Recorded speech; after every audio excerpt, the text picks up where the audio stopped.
আমি এখন দাঁড়িয়ে আছি শ্রী শ্রী সারদা মায়ের ঘাটে। এটা অ্যাকচুয়ালি সামনের দিকটা, আর এটাই হলো ঘাটটা যেখানে লোকে আসে। এবং 1909 থেকে 1920 মা সারদা মা প্রত্যেক দিন এখানে স্নান করতে আসতেন এবং জপ করতেন।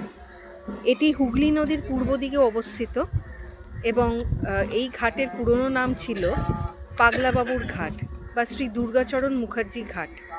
আমি একবার সামনে থেকে আপনাদেরকে দেখাচ্ছি ঘাটটা।